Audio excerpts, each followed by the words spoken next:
Welcome to I Caught It on Audio. This is 64 Tacos Book Club Episode 8, Dune, Part 3.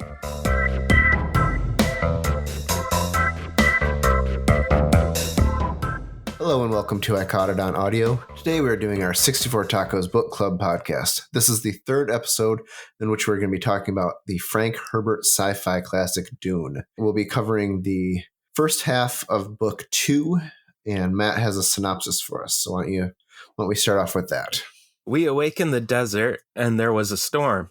Paul and Jessica are buried in their tent. Thufir, the Mentat, is trying to make a deal with the Freemen. They want a water decision about the wounded. Thufir eventually agrees after one of the wounded people die, and the Freemen take the body to get all the water they can. The Sardaukar show up with shields and are quickly dispatched by the Freemen.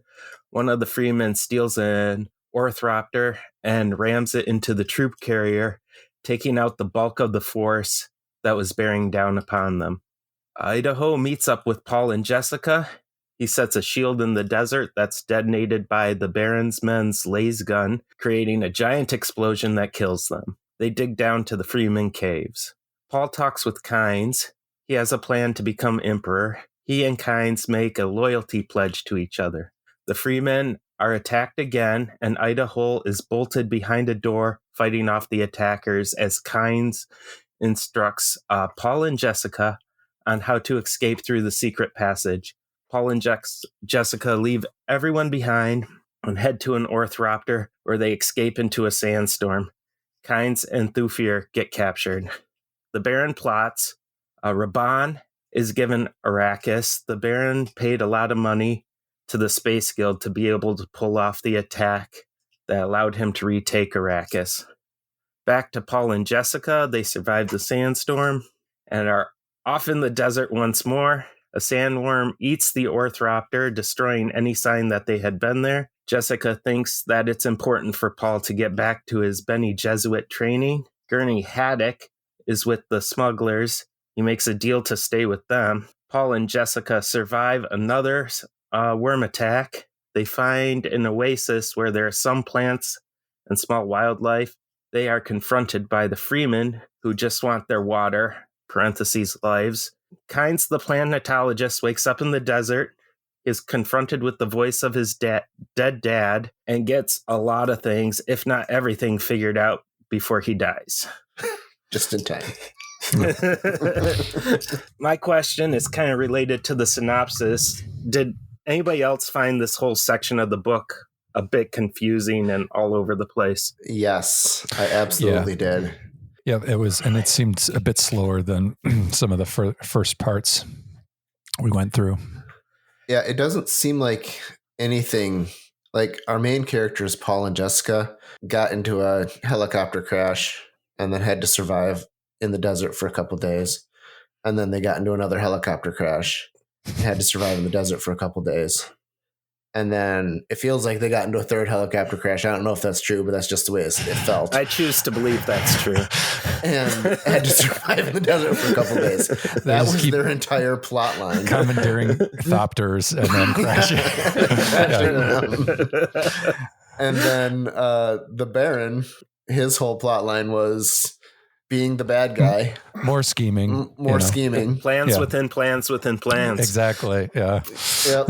And then all of the Atreides allies died. That was all of their plot lines. They died or they were captured. Right. Yeah, there was the part with Gurney and Tuek, the smuggler Tuek, which was very small chapter where Gurney, Gurney was making that deal with them. Yeah. And so he's still alive. Gurney's still alive, kicking it. And then their Mentat, what's his name? Thufir. Thufir Hawat. He's presumably he's been captured by the he's captured by the Baron, and the Barons led him to believe that Jessica was the betrayer. Right. Yeah. Actually, the Emperor's Sardaukar captured him And then the Baron's like, okay, we got to get him back because I want to use him as my new Mentat. He wants a replacement for Peter de Vries. He doesn't want to obliterate him. Yeah, Mentats are important, and once you lose one, you just replace it with the next one. Kill an entire house and steal the Mentat. Yeah, yeah. There's some cool world building stuff in here. It's not a total loss. The action scenes are few and far between. And I thought that the first book and the earlier two parts that we went through did a much better job of kind of balancing those pieces back and forth. I did really like the part where Paul was kind of magroobering the foam to try and get his pack out. That was my note too, the MacGyver skills. Yeah.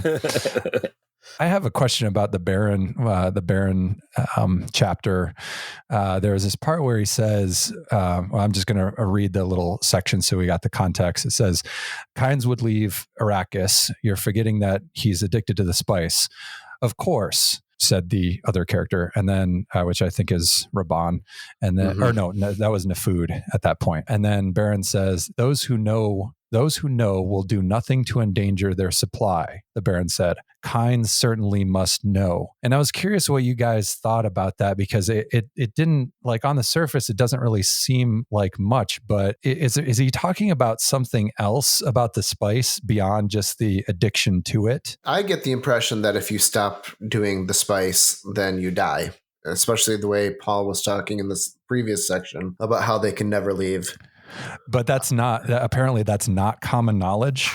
Maybe like only certain people have figured that out. Yeah, I mean, I suppose that could be. I think one thing that's unclear to me is we find out in this section that the Harkonnens have been there for 80 years before the switchover happens.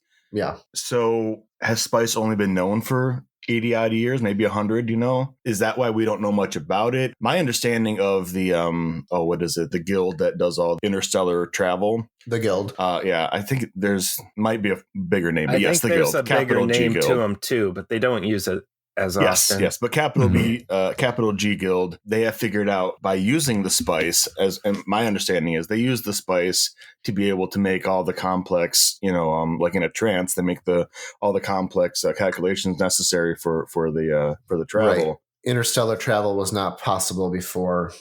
Certainly not in the capacity that they do it now. Has that all been developed recently? Like, is it a very new thing? It doesn't feel that way. I agree. It doesn't feel that way. It seems like it's been a part of the universe here for some time, but yeah. Did we get spice a different way before that? Was there a different house in charge? Maybe. Yeah, I took it as there was a different house in charge. Yeah, that's a fair assumption. I think, but it certainly is not clear. Yeah, it's not stated. There would have had to have been something else there, because the Freemen have been there for a long, long time, and they're human. So, yeah. Well, sure. I mean, there's a population there, but all the known, empire is wealthy off the spice. What I wonder is, at what point did people discover the spice? And then, because the Freemen that live there, I think, are the original inhabitants. I get the impression that all the cities that are built and all the non-Freemen are imports as part of the spice trade. Maybe I'm wrong about that. What do you guys think? I agree with you. Yeah. Yeah, I think they've been mining spice for a long, long time. Well, we don't know, I guess. We can just guess, which is all we've done. I got another question about the Baron. Do you think his plan of putting his older nephew, Robin, in charge and have him be awful, and then have his younger nephew, Fade Routha, come in and take over and be less awful? You think that's a plan that's going to work? It seems to me that they're just going to hate the Harkonnens. They're not, or Harkonnens. They're not going to be like, I don't know. What do you think? Is it a good plan? I'll say this: Nikki Haley is looking real good right now. So I think it makes sense to him. But you're right. I don't think any of the people on Arrakis, whether it's the indigenous populations of the Fremen or the people who have, made their villages as workers or whatever, tapping into the whole spice economy thing, I don't think any of them are going to be happy with either one ruling. I think there will be less problems and hate under someone who's not constantly trying to, as the Baron said, squeeze out all of the money and make it their own place, than what the Beast Raban the muscle-minded tank brain. I love how that's how he's it's a great described. description. Yeah, I think in the people's minds, yes, they would be happier to not have that type of oppression, but it's still not better for them in the long run, because the Harkonnens and Fade are still going to do the Harkonnen thing. They're going to be the rulers. They're going to control. They're going to, what does the Baron say? Power and fear. Is that what it was? Yeah. Yes, I think so. That sounds right. So on that, I just want to recap the timeline, because we've got more information now. The Harkonnens were in charge of Arrakis for 80 years. And then the Emperor gave the Atreides Arrakis for 2 weeks. And then the Harkonnens used, by all estimates, 50 to 60 years worth of spice revenue to take back the planet and put back into power the exact same person who had previously been in power. And yes, we do get confirmation that the Emperor is afraid of the Atreides, of Duke Leto, but there had to have been a less expensive way to get rid of the Duke, right? Well, I think the Emperor played the Harkonnens' hatred of the Atreides on him by having him foot the bill, because it didn't cost the Emperor very much at all. No, but why would the Baron agree to any of this? I don't know if we've got any indication that the Baron's going after the Emperorship or not. It doesn't seem like it. He seems to be content, unless I'm missing. I think at one point he did say something about becoming the Emperor. Paul definitely did. He said something about a Harkonnen becoming the Emperor, but it would be down the road. Yeah. Right. And also, I think he might see this as leverage against the Emperor, because house against house battles are apparently accepted as long as you follow the rules, which they didn't. But in theory, that's okay. So the Harkonnens had to pay all that money, but they aren't seen by the other houses as having stepped out of line unless they find out the manner in which it happened. Whereas the Emperor shouldn't be doing this at all, I don't think. So I think the Harkonnens look at this as, number one, yes, we have to pay a shitload of money, but we'll be back and we'll have control of the spice, and in the long run, we'll make our money back. Number two, we've gotten rid of the House Atreides, which we hate. Number three, we have a lever against the Emperor in the future. So I think it is a huge cost, but it must be that the Baron thinks it's worth it in the long run. The Emperor is definitely playing the game against all of them. And because I think in the Emperor's mind, he's trying to have the Harkonnens waste all that money to do this whole gambit in the hopes of bankrupting them and making them less powerful. Yeah.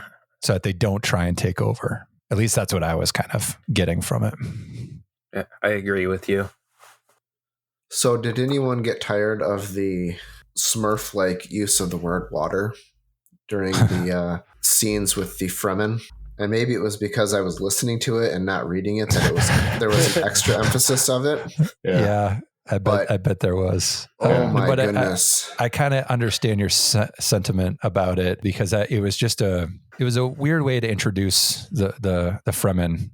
Like it kind of truly introduce them. I know we got a little bit of introduction with Stilgar before, but to kind of introduce their mentality and their philosophy kind of brought me to one of my questions, which was, does it make sense for the Fremen to be so emotionless and lacking any empathy, where basically their only concern is water? If someone's dying or someone's having any sort of issues or whatever, it's like, well, we can get their water. Well, just wait them out and we'll get it. It just, to me, that whole, I get that's how they kind of developed, because this is what their situation is what their life is on this planet. It's a very dry planet, but at the same time, you can still have people with empathy and being able to relate to a person dying, I just can't imagine that there's enough people dying, like the frequency of people dying is not high enough to where rendering them down for their water is such an urgent endeavor.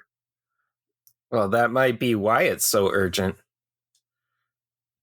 But they've got to have sustainable water without that happening, is what I'm saying. Like, sure, now you've got an extra 100 pounds of water. That's great. It just was very strange for me. I think that it's over many generations it developed, and I don't think they were ever like, all right, we just got to wait this person out and kill him. They kept the Fremen kept saying, would they not make that sacrifice? Like, I feel like it's in their culture, when someone realizes that they will be dying shortly, or their chances of survival are low, they make the gift and they say, no, take my water now while you can get the most out of it. And it's seen as sort of a way to pay your clan or your group back as you exit life. It is foreign and strange. It didn't jump out at me particularly that they were emphasizing water so much where I was annoyed by it, but I think the point obviously is the one that you saw, which is it is the number one concern of their lives. It seems to me that they're living on the limits of what the planet can sustain in the desert. There are very few sources of water. Every little bit helps. So yeah, and it didn't really jump out at me in particular, but maybe like you said, the audio, having them, maybe the way the actor emphasized it or something in the audio book version was much more noticeable than it was when reading it. I think we definitely got the point, whether we were reading it or listening to it, that water is the main focus of their lives. Yes, it did take a while for a lot of hints for the Fremen to convince Howat that the water cost of keeping a person alive who is only going to die in the end is too great of an investment here. And I would have liked Howat and his Mentat mind to have come to that conclusion a little more quickly. It was a blind spot because I was just like, he's hinting to you. Don't you get it? Yeah. He's saying, I was disappointed that he couldn't calculate that. I think that was he was talking about how he was letting his emotions overcome his Mentat powers. I think he must have been fighting that in the wake of the attack because he wasn't thinking rationally initially, or at least even to grasp what he was saying, Right. Which is weird because he's supposed to be the great, one of the great Mentats. So you'd think that he'd be able to categorically just be able to put his emotions aside when he needs to make calculated decisions, which he was clearly was in a situation where that was the case. I'm fine with his, not being out of character in that regard, because he was probably severely dehydrated. So you got to imagine he's a couple steps away from Kynes viewing his talking to his dad, father, hallucinating and stuff. This is just like Dave, we talk about in football where the chart might say you should do this, but coaches don't always do it. Yeah. They don't always go for it because they're like, yeah, but it just doesn't feel right to do it. And it must be a blind spot for him because the culture is so different, because that's not how they treat people in his whole experience before this. They don't think of the water first. But yeah, I also was like, come on, get it together, man. He keeps mentioning the water and the the water gift and all that. And it's like, get it together, man. So this question's just for Matt, but how did you like when Kynes was talking to his father at the end, the use of voice effects and all that stuff in the recording for the father's voice and all that? Did you notice it? I mean, I did notice it. I think I liked it. I don't remember it exactly. I'd have to listen to it again. Can you describe it, Dave? I didn't have that opportunity. Yeah, they did. Like they had the normal Kynes actor, and I think the voice actor who did Kynes did a really good job. Yeah, I think they portrayed him. He was one of my favorites so far. I think he's one of the strongest voice actors. Yeah, and the Baron was right up there. And the Baron's really good too. It may have been the same actor as Kynes. I'm not sure. I think it was. They made it. They just did some great effects where they made it so you knew it was a voice in his head, something he wasn't actually hearing. It was kind of echoey and it was a little distant, but also very present somehow at the same time. It was really neat how they did it. I thought it was great. Now that you're saying that, I'm remembering it a lot better, and I did really like it. I think it was the same actor, and they just altered his voice some. Yeah, they had some really, really cool effects on it to give it a neat feeling of he's hearing this, but it's his mind coming up with it, and he's not actually hearing it with his ears. I thought it played out pretty well. Speaking of the audiobook, I have a question. Did anybody sing the song that Gurney played the ballast for when one of the guys was dying on the smuggler ship? They did not sing it. No. Did they just speak it like poetry, or? Yeah, with some rhythm to it. Yeah, it was not sung like a song would be sung. And then one more question about this: when the thumper was going and they're going lump lump lump, did it sound as dumb as it looked on the page? I don't remember that, to be honest with you. We may have just gotten a thumping sound effect. I don't know. On the page it's just lump lump lump lump. Yeah, I don't remember that specifically. No, I don't think I know they talk about the rhythm of it. And okay. Yeah. That was a smart choice if they did it, because I was like, lump just doesn't. The sound of it makes sense, but it makes me think of number one, just like a lump of something, or number two, the President of the United States of America. Yeah. And the song Lump. She's lump. Willie Lump brand thumper. Get out the Willie Lump. We need to. Why didn't you just go? Why didn't you just do thump thump thump thump? Why did it have to be lump? Anyway, I thought that was weird. I did think it was interesting when they were trying to get away from at night. They're trying to get away from the worm, and their thumper did like go out like it was taken over or whatever, and then they just made it to the rock formation, but then they can still see that the worm is kind of coming up, and they can the black hole beyond the teeth into its belly and stuff. I thought that description was really good.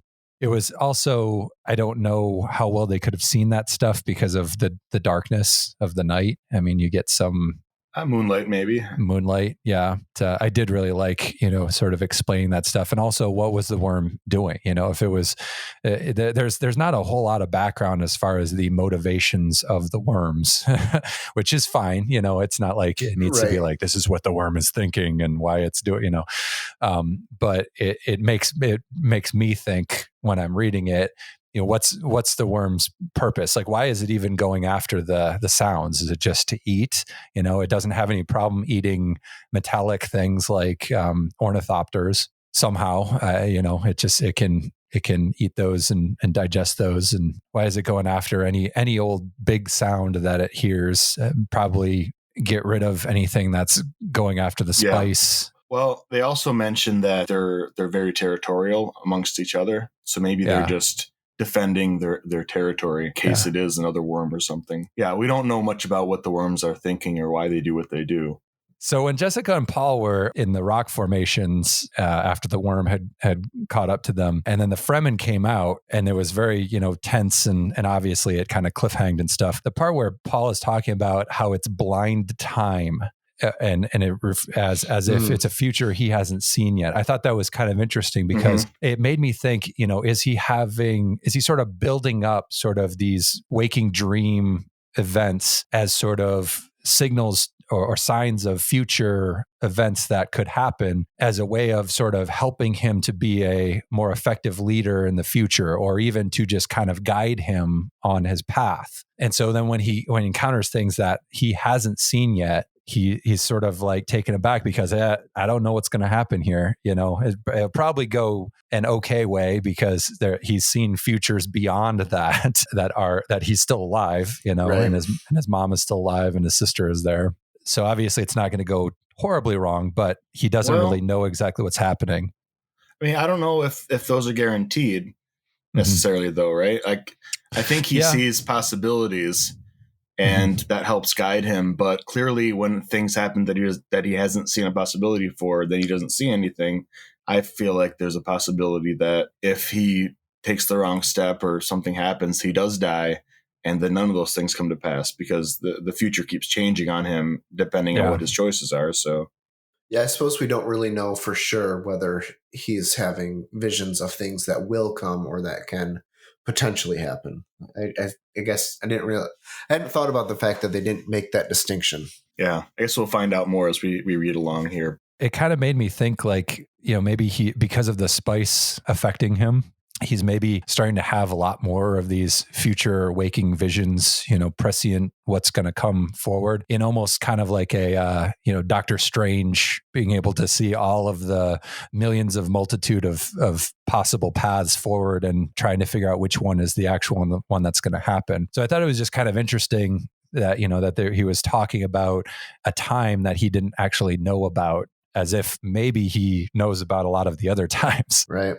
But also it got me on the path of thinking, well, this could be very beneficial for him as a leader in his leadership role of trying to be this Messiah figure for the Fremen and kind of taking things back and correcting all of the problems of the Harkonnens and the Emperor trying to, play his chess game with the different houses. Having this, being able to see the future in this way could help convince other people that he's a good leader and he's the Messiah figure that they're expecting to come, but not in the expected way, as they said previously, how he's unexpected. He's maybe not exactly the Kwisatz Haderach that the Bene Gesserit was expecting.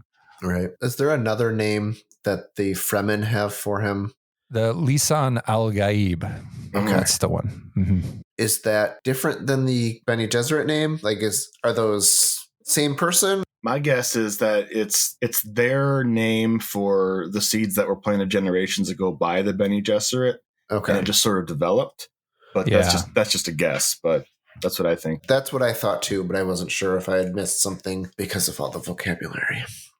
Yeah, lots of invented words, but yeah, and that's the thing. Like we talked about how this felt slow, and some things happened, so it wasn't entirely slow. Part 1 was mostly slow as well, the first half of book 1, but we were just getting settled in and learning. Then it blew up into some action. So right. I feel like when we sort of like retreat back to world building, it feels more slow because we felt like we've already gotten rolling, and now this is a sort of return to sort of slightly more glacially paced actual events. And it's mostly just learning about stuff, which I don't know if that's good or bad, but that's always been my memory of this book, that it happens in fits and starts. Like you learn a lot and then a bunch of stuff happens and then you stop for a minute and you learn a bunch and then more stuff happens. And that's just kind of this herky-jerky feeling that the narrative always gives me. I mean, there was a lot of good world building, but we also jumped around a lot. There was a lot of different stories to keep track of. Yeah, and maybe that makes the pace of it seem more tolerable, because if you spent 100 straight pages of just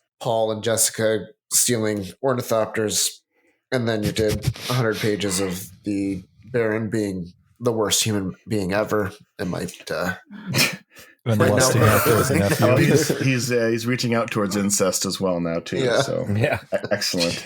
Well, is he the bad guy then? Is that what you guys are thinking? Not certain. Okay. I think it's all going to turn around and he's going to be the big hero. That's right. He saves everyone. I did have a question about the Harkonnens and their basically just their constant plan of dumping people out into the desert as a way of just like garbage disposal. Does it seem odd that they weren't a little bit? I mean, I get that they don't want the evidence, right? That's the whole point of putting them out there. But wouldn't you want to just be sure that they're dead before you just go and like throw them into a wormhole or something? Well, that's the Baron's whole thing, though, too. Yeah. Like, he makes a big point of knowing that, never give me possibilities, give me facts. Right. So, but he also makes a point of not actually knowing what happened so that he can bypass any truth-sayer type of. Exactly. But it's like you at least know that you. I don't know. It just you have some plausible deniability, but if a truth sayer is asking you about these situations, it's like, oh yes, well I had my people go and drop these, I had them drop kinds off in the desert. It just maybe it didn't play out that way. Maybe he just was like, I don't want to know. Do whatever you got to do with kinds. Well, I think it's definitely that he I mean, like you said, he's trying to defend himself against the truthsayers, but also remember how protected the nobles are even when they do bad things. Like the fact that a noble was killed is seen as like sort of terrifying to all the other nobles. So I think as long as you can give the emperor an out, like, well, he didn't actually command him to happen, or it was out of his hands. there'll be some sort of forgiveness on some level, and they'll be allowed to keep their place and their lives. I don't know. I think as long as they don't actually do it themselves, they're kind of off the hook. Yeah. Kynes ended up in like a very specific spot where the desert swallowed him up. They may have experience in making sure, well, we'll dehydrate them, throw them out in the sun, and we know that this spot will eat them up because of the different ecological events happening here. Mm-hmm. All right. Well, tell us what you think of Dune in the comments. Like and subscribe if you're into that kind of thing. If you want more content like this, you can find everything we've done at 64tacos.com. And if you really liked it, go to buymeacoffee.com/64tacos, where you can buy us a taco. Thanks for listening.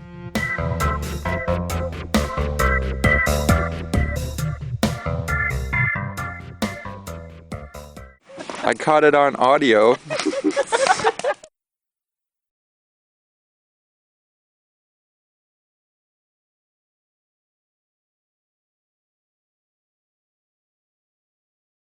And also, I mean, maybe it has some sort of connection to Paul that maybe I don't, I'm going off into the ether of speculation here, but maybe there's some sort of telepathic connection or something going on because Paul is the one and changed.